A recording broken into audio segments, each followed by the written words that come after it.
Hello guys, this is Navin Reddy. Now we are going for the second part of the video, in which we again we have seen in the first video you have two networks. One is 1.0, second is 2.0, and these two networks are connected with the same router. Now let's suppose we have one more network which is way, it's far away. So now we need a machine here, and we go for two machines. So we have a machine here, and we need one more. So take a machine and drop here. So now we have two machines, one with IP 192.168.3.2. again, this is my network 1.0, network 2.0, network 3.0. so we have 3.2. oh, excuse me, yeah. So again we'll change the label. This is my 192.168.3.3. So we have two machines, 3.2 and 3.3. So now to connect these two machines we require a switch. So we will go for generic switch. So a generic switch here, and you can see now we have to connect these two machines with this switch. So we take a wire. So we will pick a wire from machine to switch. Now again you can see it's green and orange. It will take some time to make it green. So yeah. Now both are connected, both are waiting to become green. Green. Till then we will configure our machine. So go to your machine and desktop IP configuration. You have to assign your IP address 192.168.3.2.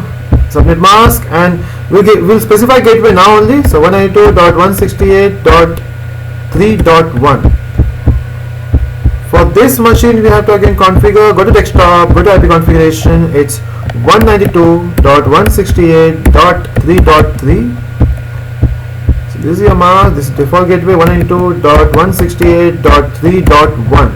now as we know we have two machines, we have a switch also. Now this network will be 192.168.3.0. now this is your network, right?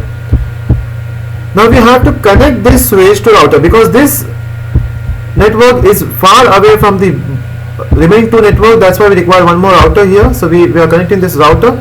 Now we have to configure this router for that switch. So as you can see we have a connection which is FA0/0. as you know we have to go to router, then we have to go to configure. Again you can do it with configuration or CLI. We will go for configuration now. So IP address, we have to specify the IP address 192.168.3.1. you have to assign the gateway, and mask by default it will give you, and you have to say on. Once you say on, you can see it's green now. We'll change the mistake, sorry, we have to do it again undo. oh, it's not working. So again there's some problem with connection. Accidentally I have break the connection. So yeah, not done. So now we have to change this text. I will make it as 192.168.3.1. This is a gateway now. So it's just, excuse me, yeah, it's R1. We will use label instead of renaming the router. We will use label. So we will use a label here. Now this connection is 192.168.3.1. There is a gateway here. Again you can see it's green now. Now to test the connection, take a packet and drop it from your machine to router. It's successful. That means your machine and router is connected. Now main intention is to connect this machine with this machine. Now you cannot give direct line because it's far away. We can use routers. So we have to connect these two routers. Now again for simplicity we'll connect this router from 0 to 1. Now you can see it's not black wire, it's red wire, because this red wire signifies a serial wire. So you can see here we have two serial wires. One is serial DCE, second serial DTE. Now basically when we talk about this wire, automatic, when you choose automatic, it will give you one end as DCE, second end as DTE. Now DCE will have clock. Now you can see here with SE2/0 you can see a clock symbol. Here you don't have a clock. Now to configure this, again we have this network, right? Now let's give a label. Now again when you use machines, You can go for class C addressing, while go for routers we will use class A addressing. So this is my IP for this point. So this red point is this IP. Just switch, make a shift here. So you can see properly now. So you have now. So this link is 10.10.0.2, and we will assign this link as 10.10.0.3. Now we have two links here. One is 10.10.0.2 and 10.10.0.3. Now if you specify this network, now as you know, with class A, you have this IP address. It means you will get your network address as 10.0.0.0, because class A signifies last three will be zeros, right? Now, so this is your label, right? We have to configure your router to satisfy these labels. So go to your router 0. Now we have to change something with serial. So go to serial. Now as you know, on this side we have a clock. So we have to specify a clock of, we can go for any number. I normally go with 64,000. Then you have to specify the IP address. The IP address for that serial is 10.10.0.2. As you can see here, it's 10.10.0.2. Okay, give me a second.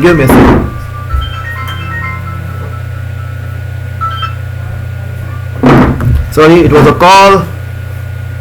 Bad phones.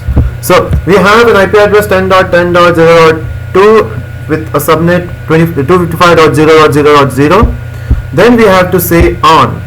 Now this is how we can configure our serial from GUI. Okay, so this is how we have configured this with GUI. Now we have to configure this router for this link. We will use CLI this time. Now to work with CLI, again, you know, we have to go back to your enable mode. So we will be getting back to enable mode. Yeah. Now this is disabled. Your router is disabled now. You have to enable it with the help of enable command, or you can use EN. Then you have to configure. So conf T. After that, once we have done with the configuration, now we are in configuration mode.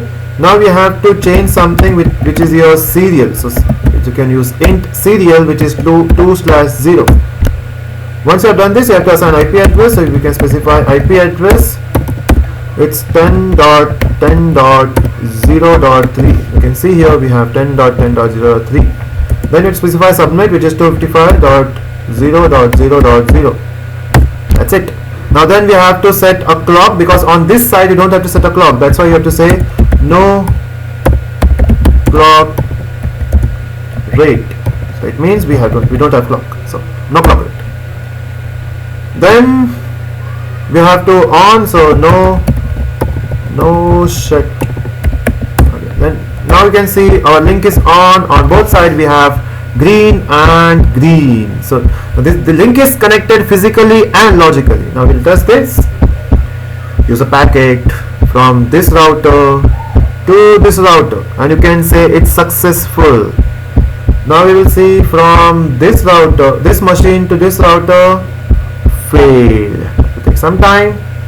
Wait for some time. So from this machine to this router, failed. It will take some time. Now after some time we will test the same thing. Again, by convention it says you have to wait, so we'll wait. Again we will do some time pass till then. So from this machine to this machine, it's working as usual. From this machine to this router, failed. But the question arises, continually getting failed, it means there is some problem with network. We have done with configuration, but we are missing something. See, now whenever you go with configuration of routers, you have to concentrate on three things. First, physical connections. So these are your physical connections. Then you have to focus on the configuration. Now you can see everything is green. It means the route network. The network is configured. The problem is, these machines know about this router. These machines don't know about this router. We have to tell this machine where is this router. We have to tell this machines where is this network, and that's why we have to teach. We have to make your router understand when you get a packet what to do next. and that is called as routing. So we have to teach them how to route your packets, and this can be done with the help of static routing, or you can use dynamic routing. And we are going for the practical, which is static routing. You can see here you have to configure IP static routing, which is possible with the help of static routing. So go to your network. Now to configure this, you have to go for static routing. Go to your router, you will see something here. So now in routing you have static and RIP. RIP goes with dynamic, so we will use static here. Now go to your static. Now in network, in router 0, you have to define this network. So this network is 192.168.3.0. you can see here it's 192.168.3.0. the mask for it is 255.255.255.0.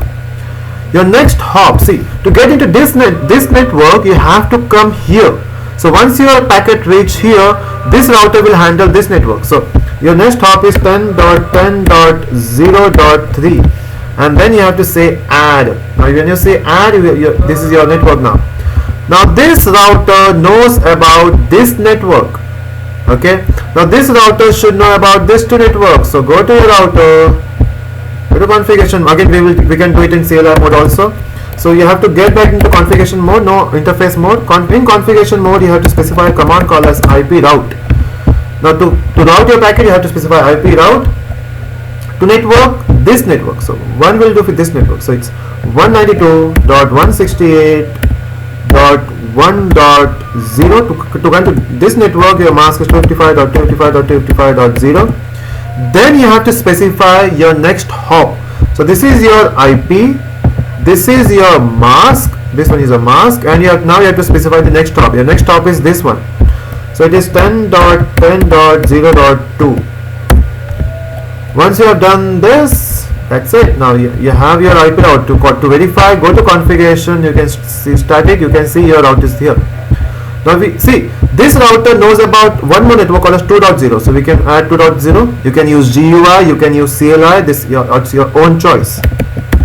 And we give you both the directions so that you can choose which is more preferable for you.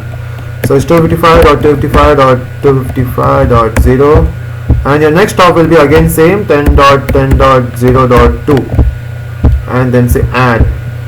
Now once we have done this, again we will check the network. So from this machine to this machine, it's working, right? It's that easy. So from this machine to this router, successful. So with this configuration, you can check now every machine is connected. So you can see from this machine to this router, you can check in many ways. Again, if you want some dramatic way, just hold on, we'll just reduce the size of the network. So yeah, so now with some dramatic mode, with simulation mode, let's go for packet. So from this machine to this machine, and now you can check the way it follows. So capture goes up, capture goes up, capture going to this network, capture from this to switch, from this to this machine. Now you get the reply, and you can check it's working. Now this is how you can do this practical. This was practical number 3, configure IP static routing. The same practical is there for MCA people and for, I guess, for Cisco also. So now if you have any doubts, please comment so that I will clarify your doubts, and please subscribe for further videos. Thank you so much.